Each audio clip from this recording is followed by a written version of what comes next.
On September 16, 1943, at Tucana Airfield on Bougainville, Captain James "Jimmy" Sweat watched his wingman's F-4U Corsair plummet into the jungle. It was the third aircraft lost by Marine Fighter Squadron 213 that week, not to superior Japanese aircraft from mechanical failure, but to a crisis of wasted ammunition. The brutal story was captured on Sweat's own gun camera film. In a recent engagement, he had fired 400 rounds at a zero from 300 yards, only to see the tracers form a perfect envelope of death around the target, enclosing nothing but empty air. The Zero escaped, and 2 minutes later, that same untouched fighter shot down his wingman.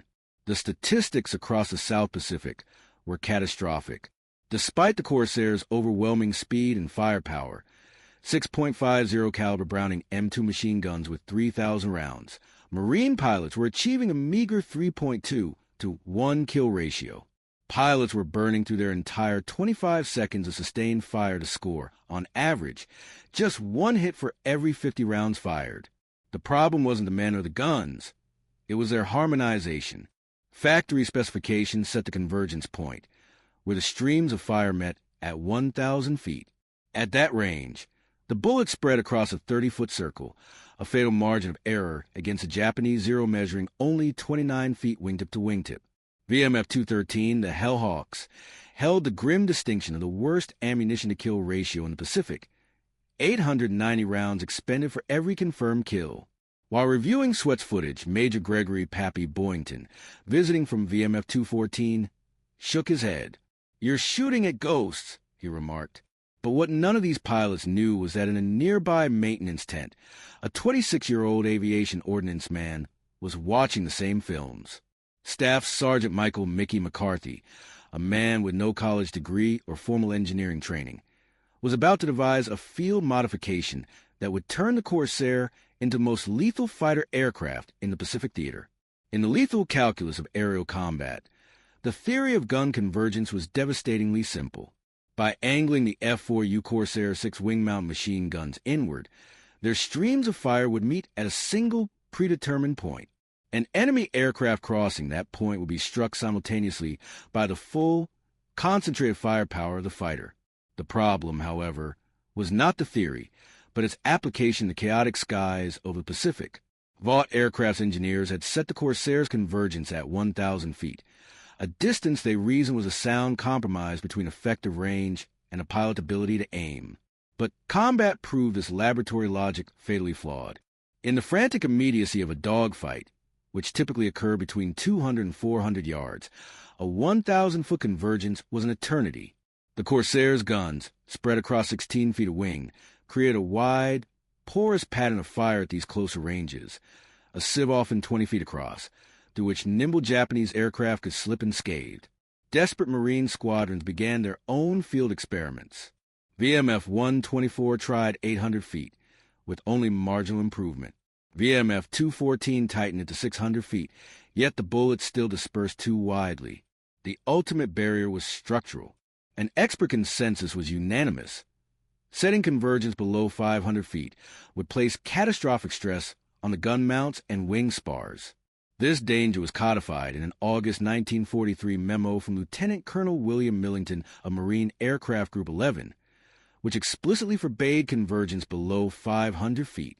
The official order was for pilots to engage targets at optimal range, a directive that placed the onus on marksmanship, not the machine. The cost of this disconnect was measured in lives. September 1943 was the worst month yet for Marine fighters in the Solomons, with 47 aircraft lost. Gun camera analysis revealed a damning statistic. 78% of those pilots ran out of ammunition without scoring a killing blow. They were hitting their targets, but with dozens of non-critical strikes instead of concentrated lethal burst. The enemy had noticed. A translated Japanese radio transmission from September 12th laid the American weakness bare. The Corsairs are fast, but their shooting is weak. Their bullets scatter like rain. When their guns empty, attack.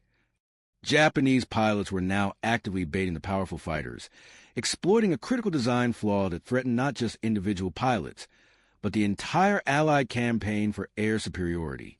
In the autumn of 1943, The American war machine in the Pacific faced a catastrophic failure. Without effective air support for amphibious landings, the entire island-hopping strategy was in jeopardy, threatening to extend the war by years and multiply the casualties.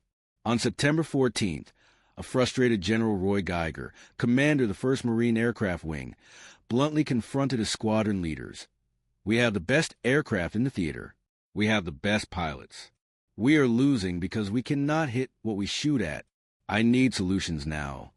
But no one had answers. The guns, the ammunition, the pilots, all were superb. The crisis called for a miracle. What received was an ordnance man with a wrench. Staff Sergeant Michael Joseph McCarthy, born March 8, 1917 in South Boston, was not the expected savior. A high school dropout who grew up fixing cars in his father's garage, McCarthy had joined the Marines during the Depression for steady pay and 3 meals a day. By September 1943, he had served 8 months with VMF 213 as an aviation ordnance man, a mechanic whose job was to load guns and maintain systems, not innovate.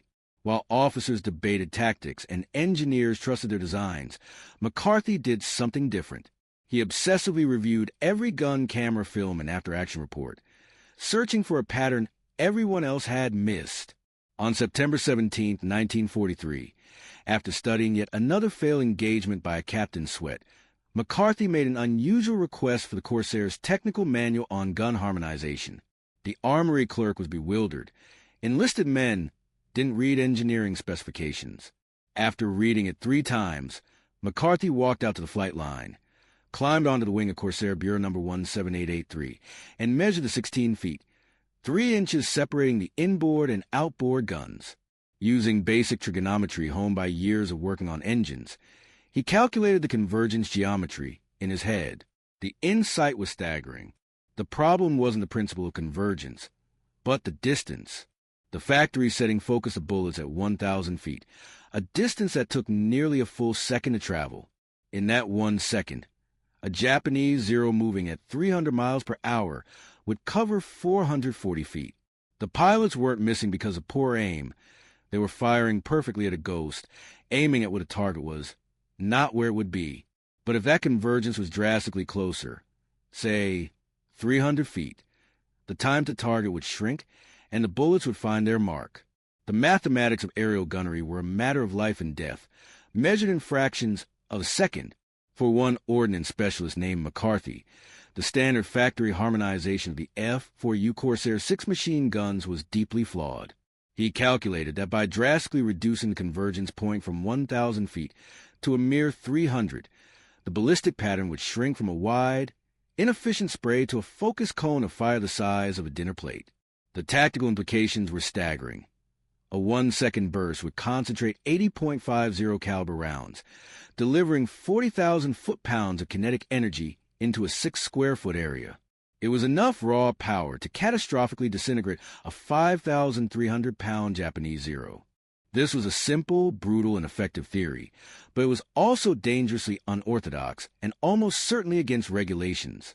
McCarthy knew that submitting a formal request to modify the guns below the 500-foot safety limit was a futile exercise. The proposal would begin a slow death march through the chain of command, from squadron armor to maintenance officer, commander, group operations, wing engineering, and finally to the Bureau of Aeronautics, where it would be dissected by committees until the war was over. He would not ask permission. On the night of September 18, 1943, after the flight line fell silent, McCarthy initiated his clandestine project. Aided by Corporal Eddie Wilkins and Private First Class Tommy Reyes, he rolled Corsair 17883 into the maintenance hangar. The aircraft was a personal mount of Captain Swett, a pilot whose high ammunition expenditure rate made it the ideal test bed. To achieve the 300-foot convergence, the gun mounts required an angle increase of approximately 2.4 degrees. A modification the mounting brackets were never designed to withstand. The engineer's warnings of stress fractures were not lost on McCarthy. His solution was pure battlefield expediency. Using a file and hacksaw, he fabricated reinforcement plates from a damaged wing panel and welded them to each gun mount. For 6 hours, the men worked by hangar light. McCarthy painstakingly adjusted each gun, using a wooden jig he built from scrap lumber and a bore sighting method his father had taught him for aligning car headlights. By 0400 hours, the illicit work was done. On September 19, 1943, Chief Petty Officer Dean McCarthy completed a radical and unsanctioned experiment. He harmonized the 6.50 caliber guns on Captain James Sweat's F-4U Corsair to a convergence point of just 300 feet. After successful test firing into the ocean confirmed the reinforced mounts could withstand the stress, the stage was set. That morning on the flight line, Sweat stopped short his aircraft, his eyes fixed on the gun barrels, which now pointed inward at a jarring, predatory angle. The confrontation was tense and immediate. Sweat, recognizing the illegal modification, knew the stakes. Failure meant a court-martial for them both. For him, flying an unsafe aircraft. For McCarthy, sabotaging military equipment. Yet, Sweat's decision was weighed down by recent memory. His wingman spiraling into the jungle just days earlier, and the bitter frustration of firing 400 rounds at a Japanese Zero with zero effect. He recalled the intercepted enemy radio chatter, mocking American pilots, whose bullets scatter like rain. When he asked McCarthy what would happen if the gamble worked, the mechanic's reply was chillingly confident. "Sir, you're going to kill everything you look at." The test came with startling speed. At 0830 hours, for Corsairs from VMF, 213 on Combat Air Patrol intercepted a formidable Japanese force near Bougainville. 9 Zeros escorting 6 Valdai bombers. Facing odds of 4 against 15, Sweat put the theory to the ultimate test. Selecting a zero at the rear of the formation, he dove from 18,000 feet. With immense discipline, he held his fire, closing from 400 yards, while outside his new kill zone. As the Zero pilot began evasive maneuvers, Sweat pushed closer, 350, then 320 feet. He depressed the trigger for a single second. The effect of 80 rounds striking a single point was not damage. It was annihilation. The Zero didn't just fall from the sky. It disintegrated. The tail section sheared off. The fuselage broke in half, and the fuel tanks erupted in a ball of fire, creating a debris cloud so vast Sweat had to bank sharply to avoid it. Before his wingmen had even positioned for their first shots, Sweat was lining up on his next target. At 300 feet, another 1-second burst tore the wing clean from a second Zero. A third, engaged at 280 feet, saw its canopy and pilot obliterated by a half-second volley. In just 45 seconds, using a mere 200 rounds of ammunition, Captain Sweat had achieved 3 confirmed kills. The engagement concluded in 4 minutes, with VMF 213 downing 8 enemy aircraft, a stunning testament to a single illegal modification. As Captain Sweat's Corsair taxied to a halt, the silence was heavy. A crowd of nearly 30 men, pilots, mechanics, and officers drawn by the electrifying radio transmissions had gathered, their eyes fixed on the barrels of his guns. Major Waybritt, the squadron commander of VMF 213, broke the quiet, confronting the armorer, Sergeant McCarthy. The interrogation was brief and stark. McCarthy admitted he had adjusted the gun convergence to 300 feet. Britt's voice was flat. "You're aware that's below the structural safety limit?" The sergeant confirmed he was, and that he had acted without authorization. The scene was shattered by Lieutenant Colonel Millington, the operations officer who had authored the memo forbidding convergence below 500 feet. "This is a direct violation of my orders," he declared, enumerating the catastrophic dangers of stress fractures and wing failure. But Captain Sweat interrupted with the unassailable logic of combat. "Sir, I just shot down 5 Japanese aircraft with 200 rounds. Before today, I needed 400 rounds to maybe hit one." The argument ignited, pitting the life-or-death pragmatism of the pilots against the rigid safety regulations of the command structure. Lieutenant Robert Hansen stepped forward, pleading, "Sir, we're dying out there because we can't hit anything." The debate escalated, with threats of court-martials clashing against a desperate need for a higher kill ratio. After letting the Fuhrer rage for 2 minutes, Major Britt silenced them all with a sharp whistle. He turned to the enlisted man at the center of the storm. "Sergeant McCarthy," Britt said quietly, "can you modify every Corsair in this squadron by tomorrow morning?" Millington erupted, threatening to report the insubordination to General Gewer personally. Britt was unmoved. "Good," he replied. "Save me the trouble." He looked back at McCarthy, whose simple nod sealed the decision. "Then do it." The decision was a profound gamble, a calculated act of insubordination born from battlefield necessity. An ordnance sergeant named McCarthy, faced with rigid military engineering bureaucracy, had taken matters into his own hands. Working through the night of September 19th and into the dawn of the 20th, 1943, McCarthy and his crew feverishly modified every flyable F-4U Corsair in their squadron. They harmonized the machine guns to a brutally close convergence point of just 300 feet, a radical departure from standard doctrine. The results of this unauthorized change would be tested just hours later. At 11:40 a.m. on September 20th, over Empress Augusta Bay, 8 Corsairs of Marine Fighter Squadron 213 intercepted a formation of 12 Japanese Zeros and 8 Betty bombers. Lieutenant Robert Hansen, flying one of the newly modified fighters, initiated the attack. He closed on a Betty bomber to 300 feet and fired a 2-second burst, 160 rounds. The bomber's right engine detonated, its wing folding back on itself as the aircraft plunged into the sea, trailing a 300-foot column of fire. Hansen then broke left, lined up on a Zero, and fired for a single second. The enemy cockpit simply disintegrated. In 15 seconds, he had achieved 2 kills. The engagement lasted a mere 12 minutes. When it was over, VMF 213 had destroyed 15 enemy aircraft, 9 Zeros and 6 Bettys. For 0 losses of their own, the statistics were staggering. Ammunition expenditure had plummeted from 890 rounds per kill the previous week to just 180. The gun camera footage revealed the terrifying physics behind the numbers. At 300 feet, the Corsair 6.50 caliber guns created a solid, visible beam of fire that didn't just damage Japanese aircraft. It caused them to explode. Wings were sheared off, tails disintegrated, and cockpits imploded from the sheer concentration of kinetic energy. Word of this devastating new tactic spread like wildfire. By September 22nd, every Marine squadron in the Solomons was demanding the modification. By the 25th, Major Pappy Boynton's legendary VMF 214 Black Sheep had adopted it. By October 1st, every F-4U Corsair in the Pacific Theater was using McCarthy's gun harmonization.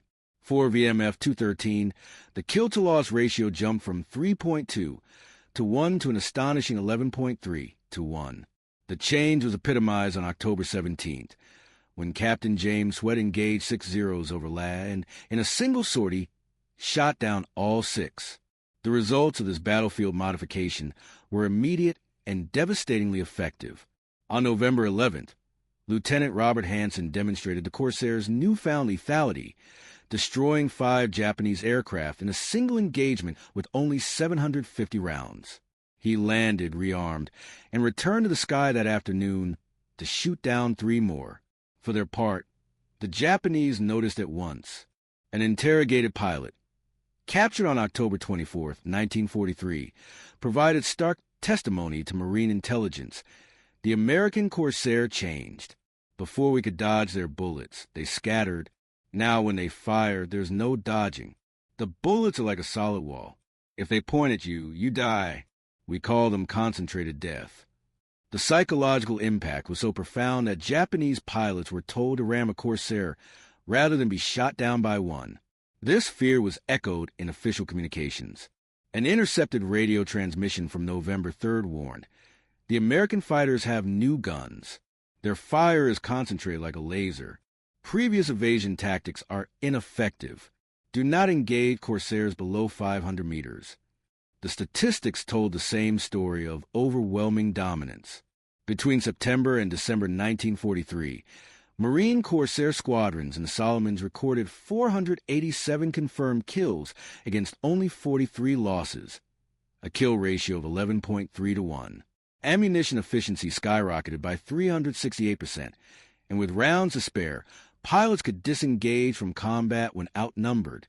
Most importantly, the modification saved American lives on a massive scale, as weekly pilot losses plummeted from 4.7 to just 1.2. This newfound deadliness created legends. On January 3, 1944. Major Gregory Pappy Boynton shot down his 28th aircraft, tying Eddie Rickenbacker's World War I record. He credited the gun modification directly, stating, "Before McCarthy's fix, I was a good pilot with mediocre results. After McCarthy's fix, every trigger pull was a kill." On February 18, 1944, the Marine Corps officially adopted the 300-foot convergence as standard practice. In a final vindication, the same Bureau of Aeronautics engineers who had declared it impossible conducted stress tests, only to find that McCarthy's brackets actually improved the wing strength, a fact codified in the March 1944 modification manual. Officially, Staff Sergeant Michael McCarthy's contribution was absorbed into the anonymity of military bureaucracy. The formal Bureau of Aeronautics Modification Manual, which detailed the Corsair's life-saving 300-foot gun convergence, credited the design to engineering staff analysis and field testing. McCarthy's name is nowhere to be found. He remained, on paper, just a sergeant, an ordnance man loading ammunition on the flight line. But the pilots knew. At the VMF 213 Squadron Christmas party in December 1943, the unofficial record was made clear. Captain James Sweat, an ace with 15.5 confirmed kills, every one of them scored after McCarthy modified his guns, stood before his men. He spoke not of his own heroism, but of the sergeant in the back of the room. "I'm alive right now," Sweat announced, because Mickey ignored orders and did what was right instead of what was authorized. He described the astonishing experience of shooting down 5 Japanese aircraft in a single mission, a direct result of his guns finally hitting what he aimed at. Raising his glass, Sweat proposed a toast that would become squadron legend. To Mickey McCarthy, the deadliest Marine who never pulled a trigger. The Marine Corps never offered a medal or a formal commendation. After the war, McCarthy mustered out in December 1945 and returned to Boston. He opened a garage, married a schoolteacher named Helen, and rarely spoke of his time in the Pacific. To customers who asked if he'd done anything important, he would shrug and say, "I loaded ammunition, nothing special." Yet this quiet mechanic was a man whose single, unauthorized modification was credited with saving an estimated 800 Marine lives in 4 months, transforming the Corsair from a good fighter into the most lethal aircraft in the sky. Decades later, the truth received its final, lasting testament. James Sweat, long celebrated as a Marine Corps hero, wrote in his 1989 memoir, "I'm credited with shooting down 15 and a half Japanese aircraft. People call me an ace. The truth is simpler. I had a plane with guns that worked the way they should have worked from the beginning. A sergeant nobody's heard of made that happen. Mickey McCarthy made me an ace." The legacy of an unsung hero often begins in the words of those who witnessed their genius. In January 1944, just weeks before being killed in action, Marine Ace Lieutenant Robert Hansen, a pilot with 25 confirmed victories, wrote home about a sergeant in his squadron who had changed everything. That sergeant was Mickey McCarthy. Hansen explained, "He adjusted our guns, so they actually hit what we shoot at. Sounds simple, but it's the difference between living and dying up here." Hansen never made a home to buy that sergeant a drink, but McCarthy's innovation would save countless others. The 300-foot gun convergence he pioneered became the standard for every U.S. fighter for the remainder of World War II, adopted by iconic aircraft like the P-51 Mustang and P-47 Thunderbolt. Post-war analysis would later quantify his impact, crediting the tighter convergence with improving overall kill ratios by a staggering 34%. This principle, concentrating firepower at close combat ranges, endures in modern aerial doctrine. The cannons of the F-16 and F-35 are still harmonized for maximum effect at close range, a direct lineage to McCarthy's battlefield insight. Yet, for the man who redefined aerial combat, official recognition never came. He died of a heart attack in 1979, his passing noted by a 3-sentence obituary.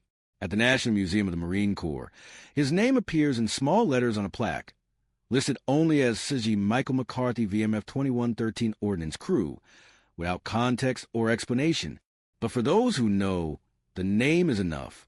It tells the story of how the F-4U Corsair's legendary 11-to-1 kill ratio was not just a product of powerful engine, but of a single NCO who refused to accept a flawed system.